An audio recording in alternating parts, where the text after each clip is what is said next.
দেখো ডাক্তার তো জানে না আমাকে কত দিকে নজর দিতে হয়। একটু আলগা দিলেই কেউ কেউ পড়াশোনা শিখিয়ে তুলে দেয়, ডালে ডালে ঘুরে বেড়ায়। জানতাম রাজ্যকে পড়াশোনার নাম করে ফাঁকিবাজি করা হচ্ছে। তুমি তুমি এখানে কি করে এলে? তোমার না এত শরীর খারাপ, তুমি একা একা চলে এলে? আমি একা এসেছি ঠিকই, কিন্তু এখানে একা নই, তুমি তো আছো। আমাকে আগলে রাখতে পারবে না তুমি? তুমি না বড় বাজে বকো। এখনো তোমার শরীরটা দুর্বল, তোমাকে দেখেই বোঝা যাচ্ছে। ডাক্তার তো তোমাকে রেস্ট করতে বলেছিল। তুমি কি কারোর কথা শুনবে না ভেবে রেখেছো? আমি কি ঠাম্মিকে একটা ফোন করব? তুমি ওষুধ খাচ্ছ তো ঠিক মতো, মানে রাতে তোমার ঘুম হচ্ছে তো? ওরে বাবারে, একসঙ্গে এতগুলো প্রশ্ন করলে উত্তর দেবো কি করে? একটু শান্ত হও। দেখো আমি একদম অসুস্থ নেই, একদম ফিট আছি। তা কি করে হয়? কিন্তু এক্ষুনি তোমাকে দেখে এলুম। কাউকে না বলে এসেছো তুমি, তাই না? আরে বাড়ির লোক জানতে পারলে কত রাগারাগি করবে, তুমি বুঝতে পারছো? তুমি কেন এত রাতে এলে বলো তো? কেন এলাম তুমি জানো না?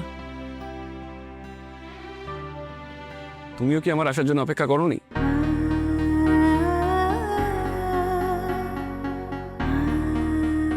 মনে পড়ে গেছে আমার কথা? সব, সেই প্রথম দিন থেকে আজ অব্দি সব। তোমার সব কথা আমার মনে পড়ে গেছে লাজু। তুমি এলে কি করে? তুমি কি গাড়ি চালিয়ে এসেছো? আচ্ছা তুমি সুপারম্যানের কথা জানো? গল্পে পড়েছি। আমার সুপারম্যানের মতন ক্ষমতা আছে, হুশ করে চলে এসেছি এমন করে। দেখো তুমি যেমন করে এসে দেখো তুমি অন্যায় করেছো। বেশ, আমি তাহলে চলে যাই। দেখো তোমার যখন এতই খারাপ লাগছে আমার আশায়, আমার চলে যাওয়াই ভালো। আরে আমি কি তাই বললাম নাকি? দেখো ডাক্তার তো জানে না আমাকে কত দিকে নজর দিতে হয়।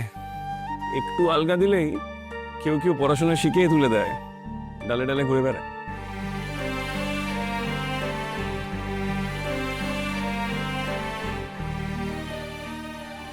তোমাকে খুব কষ্ট দিয়েছি তাই না লাজু? খুব খারাপ ব্যবহার করেছি না? আচ্ছা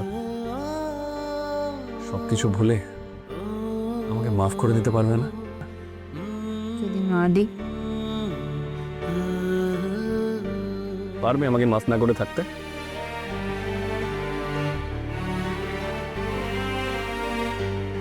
আমার কি যেন একটা হয়ে গেছিল লাজু।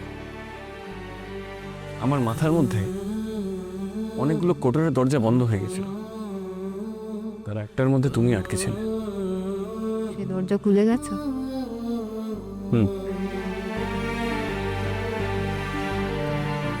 সেই বন্ধ কোটরে যা যা ভরা ছিল সব তোমার মনে করে যাচ্ছে। উত্তর দিচ্ছ না যে? সেই বন্ধ কোটরে যা ছিল